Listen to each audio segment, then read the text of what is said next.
This video is going to be the first of a series about raising boys into men, or as I like to say it, make lions not sheep. Who am I to talk about this?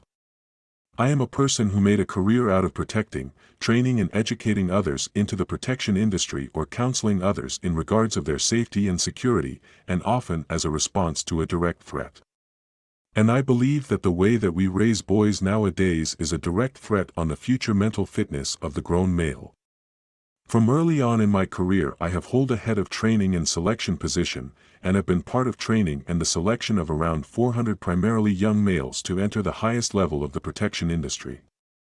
An industry where the top players are dominated by ex-special forces personnel or people mentally alike. It is after years in this industry, I found that there are some common traits, when it comes to the childhood and upbringing for those who make it through selection and thrive and those who don't. To make it very clear, I am no psychiatrist, neither have I done studies into the human brain on a PhD level or conducted big surveys in the Special Operation Force community. My information is obtained through my job and conversations on the job over the years. Conversations often about the new generation and starting with, in my childhood, so for now my opinion is all based on my own observations. And my observations are done on primarily males about my own age and older, so between the age of 35 to 50, and on the basis of less than 100, not thousands. But it is done among people who are considered to have the highest level of mental resilience and mental toughness, people who make it through selection, where others there are in better physical form quit. As a parent it is our job to raise our children to the world we now live in. Something I see as a majority of the entire generation now are failing with. Somehow this generation have succeeded in hiding the true dangers of the world away from their kids, by teaching them about a fairy tale world where you get medals just for participating. And where they all are princesses or princes. In fact they can now all by themselves choose whether they want to be one or the other. All this is done at the same time as we have taught them that the world is a dangerous place. By itself it is somehow an achievement. This is why I think we now must start talking about the lack of mental resilience and mental toughness in our young generation. Never before have we in a generation seen so many with anxiety, mental and psychological problems, letter diagnoses and fears in general. And there is something to learn from the common traits in the childhood and upbringing of those who end up by having the mental resilience and toughness to pass through the selection to the special forces, or people are doing well in very hard industries. More on that will come on YouTube and Instagram #Makelionsnotsheep. For years I have been speaking about the disintegrating level of mental robustness, in particular the young males in the next generation. But this is a very hard subject to address without offending a lot of parents and particularly young men.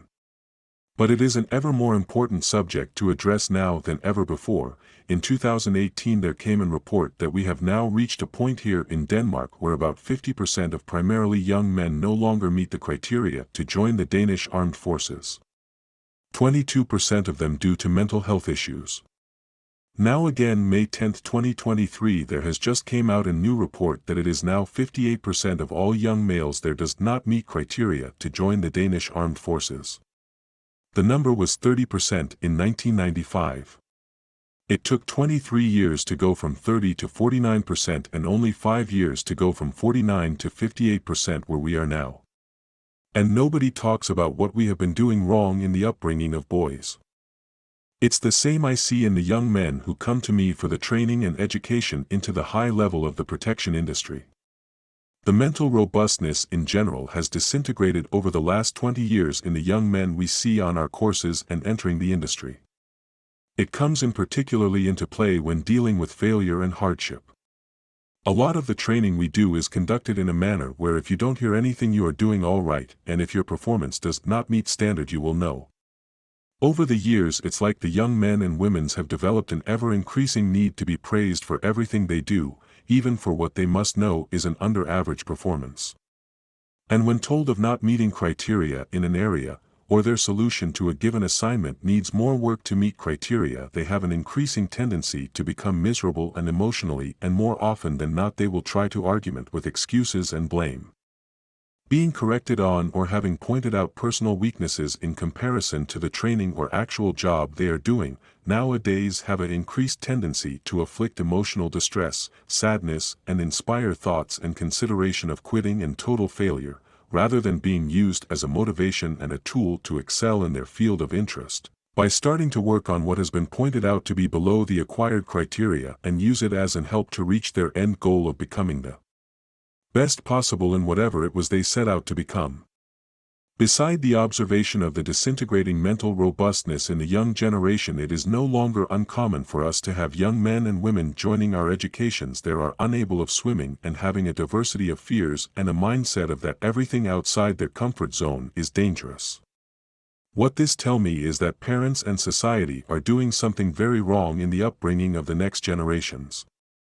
I completely understand that as parents, it's natural to want to protect one's children from negative experiences, but it's very important to remember not to shield them completely from life's challenges.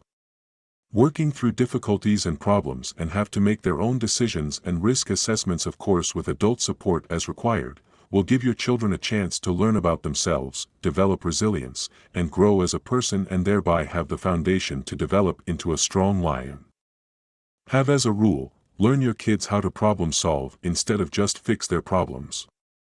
If you are interested in more advices on raising your boy into a strong lion and not only discover the common traits I found from the childhood and upbringing of people who made it through selection of the Special Operation Force, but also get ideas on how to incorporate them into the upbringing of your own children, then follow me on Instagram and YouTube on Makelionsnotsheep.